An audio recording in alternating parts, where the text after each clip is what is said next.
Hello everyone, welcome to online economics class. आज का हमारा टॉपिक है चाइनाज़ एज ओवर इंडिया।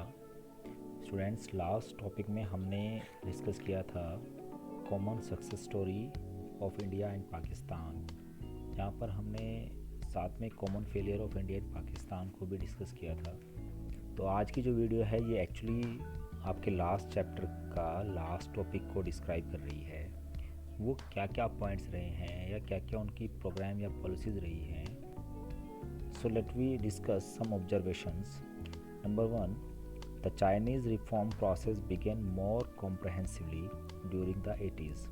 तो जो रिफॉर्म इंडिया के अंदर 1991 में इम्प्लीमेंट हुआ था, जिसको हमने LPG, liberalization, privatization and globalization या फिर न्यू इकोनॉमिक पॉलिसी 1991 जो हमने स्टडी किया है, वो सारी पॉलिसीज़ और रिफॉर्म चाइना में 1980s में इम्प्लीमेंट हो चुके थे। इस डिकेड के दौरान 80s में हमारा जो इंडिया था वो mid stream of slow growth process से चल रहा। तो इंडिया का जो जीडीपी ग्रोथ था तब 3.5% के अप्रॉक्स था।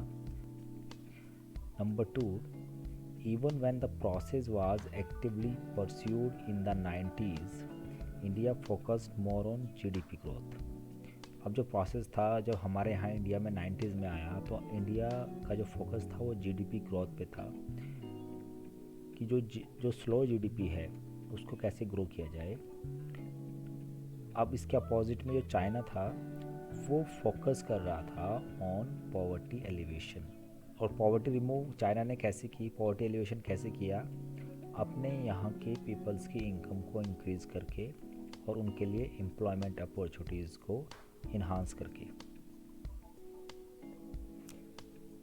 नंबर थर्ड जो पॉइंट है, it is related to the agriculture process in China. तो चाइना ने जो रिफॉर्म किया एग्रीकल्चर में अपने यहाँ, उसमें उसने कलेक्टिव फार्मिंग की जगह हाउस होल्ड को प्लॉट ऑफ लैंड अलॉट किए गए, जिसमें इंडिविजुअल पर्सन कल्टीवेशन कर सकता था। जबकि जो ओनरशिप थी, जो हमने स्टार्टिंग में पढ़ी थी जब चाइना को डिस्कस कर रहे थे, कि वहाँ की जो लैंड है उसकी ओनरशिप किसके पास रहती है, गवर्नमेंट के पास रहती है। अब जब इंडिविजुअल ओनरशिप हुई तो उससे क्या हुआ कि this brought about a radical transformation in agriculture. उससे जो प्रोडक्टिविटी थी एग्रीकल्चर में वो इंक्रीज़ हुई, क्योंकि अब इंडिविजुअल पर्सन ज़्यादा फोकस हुआ अपनी लैंड के ऊपर और उसकी प्रोडक्टिविटी को इंक्रीज़ करने के लिए वो ज़्यादा कमिटेड था। बिफोर ऐसा नहीं था, क्योंकि जो कम्यून सिस्टम होता था उसमें कलेक्टिव फार्मिंग होती थी। तो कम्यून सिस्टम ऑफ फार्मिंग जो है वो इम्प्लीमेंट हुआ था 1950s में। इसमें क्या होता था कि जो हाउस होल्ड्स होते थे वो ऑर्गेनाइज करते थे टीम्स को, और ये जो टीम थी ये फॉर्म करते थे ब्रिजेस। मतलब पहले तो लोकल जो हाउस होल्ड्स होते थे वो मिलके एक टीम बनाते थे, फिर वो टीम्स जो है उनसे मिलके ब्रिजेस बनते थे, और ब्रिजेस का जो फॉर्मेशन होता था that is known as commune. अब यहाँ पर जो फार्मर्स होते थे वो एक तरह से ग्रुप में रह के लार्जर फील्ड्स को यील्ड करते थे, जिससे उनकी आउटपुट इंक्रीज होती थी, और साथ में जो फार्म इम्प्लीमेंट्स होते हैं वो उनको भी शेयर कर पाते थे। लेकिन एक रेडिकल ट्रांसफॉर्मेशन हुआ एग्रीकल्चर में, जिससे उसकी प्रोडक्टिविटी इंक्रीज़ हुई और जो प्राइमरी सेक्टर का कंट्रीब्यूशन था जीडीपी में वो इंक्रीज़ हुआ। अब अगर हम बात करें इंडिया की, तो इंडिया में जो एग्रीकल्चर रिफॉर्म्स जो हमने लास्ट चैप्टर्स में डिस्कस किए हैं वो इतने ज़्यादा इफ़ेक्टिव नहीं हुए हैं जितना कि चाइना के अंदर एग्रीकल्चर रिफॉर्म इफ़ेक्टिव रहा।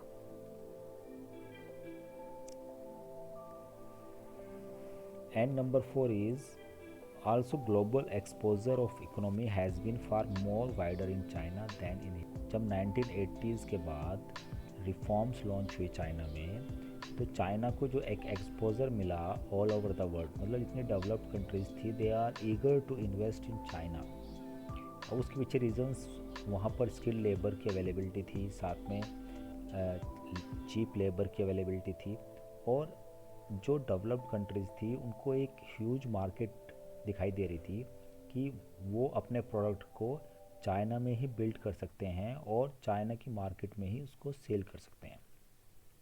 तो ये एक ग्लोबल एक्सपोज़र मिला। उस टाइम इंडिया का एक्सपोज़र इतना हाई नहीं था, क्योंकि इंडिया अभी भी पाकिस्तान के साथ अपने डिस्प्यूट्स को लेके काफ़ी मतलब कि जो वर्ल्ड का फोकस रहता था वो इंडिया और पाकिस्तान के बीच में जो डिस्प्यूट था उसी के ऊपर रहता था। तो जो इन्वेस्टर्स थे उनको ये लगता था कि भाई अगर वो इंडिया में या पाकिस्तान में इन्वेस्ट करेंगे तो शायद तो वो इन्वेस्टमेंट वेस्ट जाएगा। वहीं पर चाइना उनको एक ऐसी पीसफुल कंट्री दिखाई दे रही थी जिसमें मार्केट की अपॉर्चुनिटीज़ बेटर थी और ग्रेटर थी देन इंडिया एंड पाकिस्तान। अब वो क्या क्या पॉइंट्स हैं? China allowed foreign investors 100% equity investment. तो चाइना ने एक तो अलाउड किया था कि फॉरेन इन्वेस्टर्स जो हैं वो 100% इक्विटी इन्वेस्टमेंट कर सकते हैं चाइना में, जो कि इंडिया में पहले 49% थी। और फिर 1991 के बाद जब लिबरलाइजेशन हुआ उसके बाद कुछ इंडस्ट्रीज़ में इसको 80 या 90% तक कर दिया गया। अब जाकर कुछ इंडस्ट्रीज़ में इंडिया में भी 100% इक्विटी इन्वेस्टमेंट है। And next is it allowed foreign investors the freedom to hire and fire the workers. It also offered them a lucrative infrastructure. ये होता है प्रॉफिटेबल इंफ्रास्ट्रक्चर। तो ये एक्चुअली पहली बात तो ये कि चाइना उनको ऑफ़र कर रहा था एक प्रॉफिटेबल इंफ्रास्ट्रक्चर की, जो वो वहाँ पर अगर इन्वेस्टमेंट करेंगे तो उनको जो वो इन्वेस्ट करेंगे उसके ऊपर उनको प्रॉफिट अर्न होगा ही होगा फ्यूचर के अंदर। साथ में जो फ्लेक्सिबिलिटी थी लेबर लॉज में वो बहुत ज़्यादा थी चाइना में एज़ कम्पेयर टू इंडिया, क्योंकि वहाँ पर जो फ्रीडम थी इन्वेस्टर्स को कि वो किसी भी वर्कर को कभी भी हायर कर सकते हैं और उसको कभी भी फायर मतलब होता है उसको जॉब से निकालना। तो यहाँ पर यही बात है कि जो चाइना में लेबर लॉज थे उनमें मोर फ्लेक्सिबिलिटी दिखाई दी फॉर इन्वेस्टर्स को एज़ कम्पेयर टू इंडिया।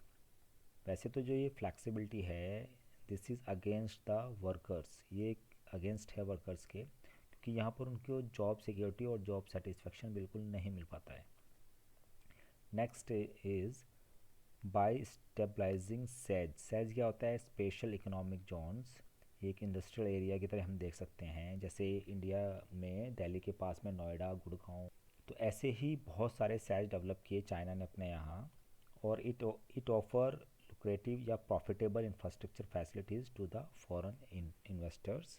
और ये भी एक रीज़न था कि फॉरेन इन्वेस्टर्स को चाइना में इन्वेस्ट करना ज़्यादा प्रॉफिटेबल लग रहा था। And the last is China was liberal in allowing FDI in retail. FDI यहाँ पर है फॉरेन डायरेक्ट इन्वेस्टमेंट।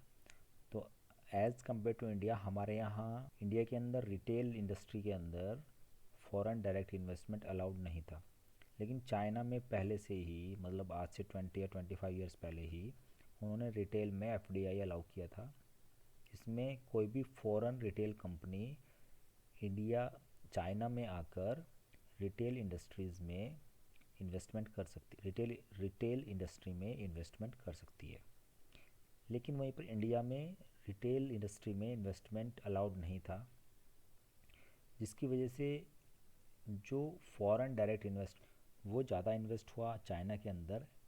तो ये एक एडवांटेज थी, जिससे जो इन्वेस्टमेंट था वो ज़्यादा हुआ चाइना में और चाइना को एडवांटेज मिली अपने ग्रोथ और डेवलपमेंट में एज़ कम्पेयर टू इंडिया। सो ये सारे पॉइंट्स हैं जिसमें हमने ये स्टडी किया कि China has edge over India, और यही रीज़न है कि उसकी जीडीपी इंडिया से ज़्यादा ग्रो कर रही है, और यही रीज़न है कि वहाँ की पर कैपिटा इनकम जो है वो भी इंडिया से ज़्यादा है, और साथ में रेट ऑफ ग्रोथ जो है वो भी इंडिया से ज़्यादा है। सो ये आपका चैप्टर कंप्लीट होता है। And that's all for the today students. Thank you, have a nice day.